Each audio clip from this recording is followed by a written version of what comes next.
The archaeological site at Pattanam is the first early historic settlement site identified on the southwest coast of India. Excavations by the Kerala Council for Historical Research at Pattanam have revealed multiple cultural layers spanning the first millennium BC to the present. Ceramics, both local and imported, are the most abundant of finds. To help us understand this huge volume of pottery, we conducted an ethnoarchaeological study of pottery production in the Pattanam region. By observing the shared traditions of the workshops at Chedamangalam, Tattapalli and Karumalur, we investigated site formation processes, continuity and change from the past to the present, issues of stylistic and technical evolution and identity.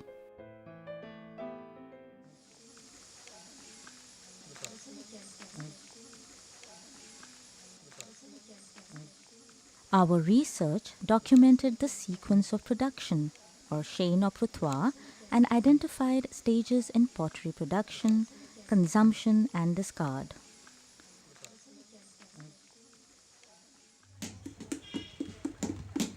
Here, we see the making of the matam, the traditional pot used to tap toddy, the fermented coconut sap, an indigenous drink of Kerala.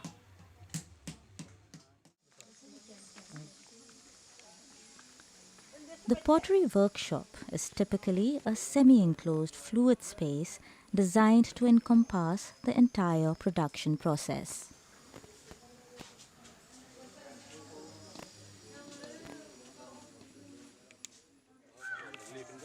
The sequence of manufacturing the matam starts with the preparation of clay. The potter takes the clay for a batch of pots and begins to trample it, periodically adding water. This helps remove air pockets and brings the clay to the appropriate consistency.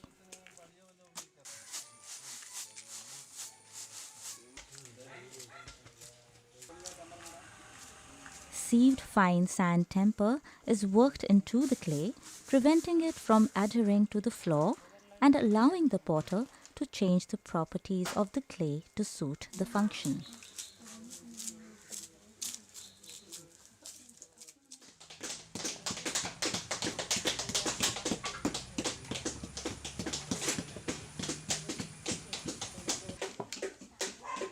The trampled clay is then taken to the area where the second stage commences.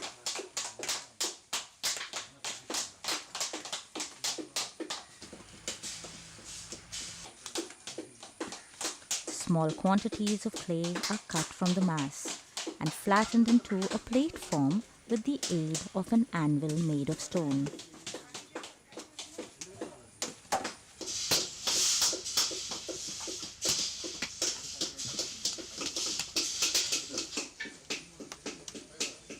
Ash from the kiln is added to reduce stickiness of the clay.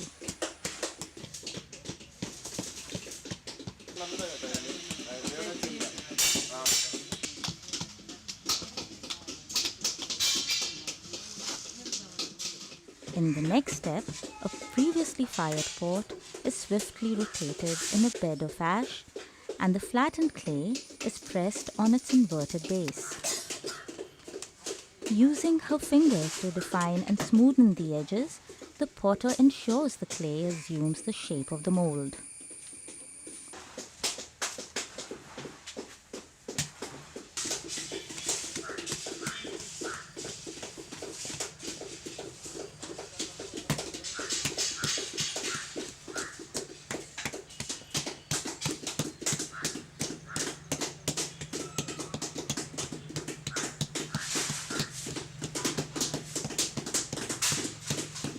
The formed bowl is now dry enough to be picked up with the palm and allowed to rest in the shade for a short while.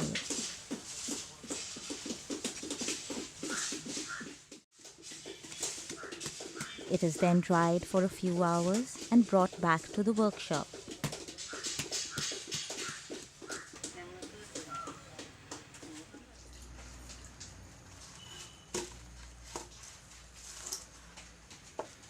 The potter then picks up the bowl in her hand and smoothens the rims by dabbing water. It is then placed on a broken pot and another bowl is placed on top.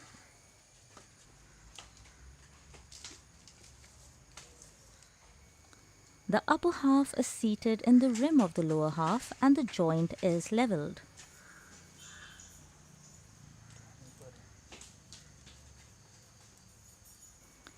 She makes a puncture in the pot with a thumb, widening the hole into the neck of the pot.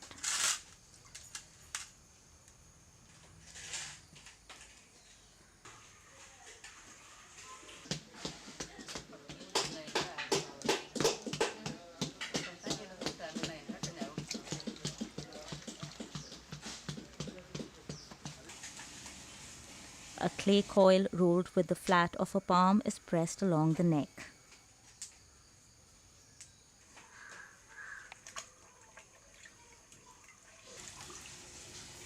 A wet cloth is then dipped in water and the dampened surface is worked by hand until it forms the final rim.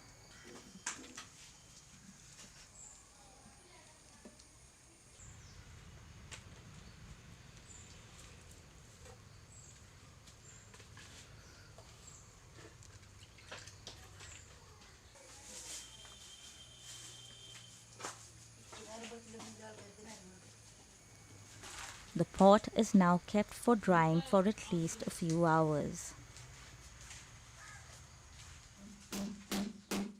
After that, the potter beats the pot with a variety of wooden paddles while rotating it using her hand, knees and legs. This action strengthens the walls of the pot. The choice of the paddle depends on the degree of force required, the size of the pot, and the thickness of the surface to be beaten. The pot may be dampened during this process. The handheld anvil is smeared with ash and placed in the pot. Its position shifting to ensure the shape of the pot is not lost during the paddle beating.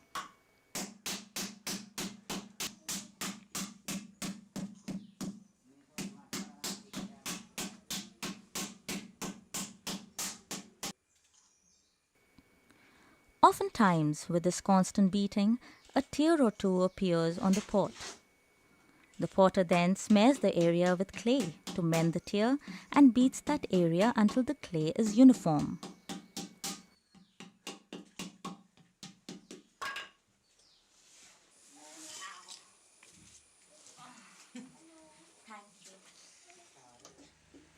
Once the shaping process is completed, the pots are allowed to sun-dry. The drying process also requires constant vigil. The pots are inverted time and again so as to dry evenly. Once dry, the pots are lined before the kiln in preparation for loading. The typical kiln is updraft and has 2 stoke holes fueled by wood and coconut fiber. Depending on their size and form, the various pottery products are stacked in tiers, interspersed with broken sherds and wood. The kiln is then covered with paddy stalks and mud. The color of the pottery varies depending on how the air in the kiln is controlled. The preparation of the kiln for firing is a highly technical process, as any miscalculation would lead to broken or damaged pots and financial losses. The firing process takes about 2 days. The readied pots may then be removed from the kiln and stored in a shed until they're taken to the market. Most stalls selling local earthenware offer a variety of pot forms intended for various uses, such as toddy tapping, rituals, water storage, or cooking. The consumer often selects the pot by knocking on its surface. If the pot produces a melodious tone, it indicates that it has been well fired and is durable. The pots are valued for the distinctive flavor they give and are usually washed and reused. The exceptions to this pattern of usage are the pots purchased for festivals and rituals.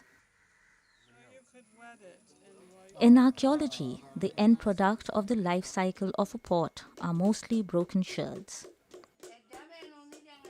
Ethnoarchaeology provides the perfect platform to discuss these sherds, including those unearthed at Pattanam, with traditional potters who give insight into their manufacture and use. The entire team wishes to thank the potters of Pattanam region in Kerala for making the study from the present to the distant past a possibility.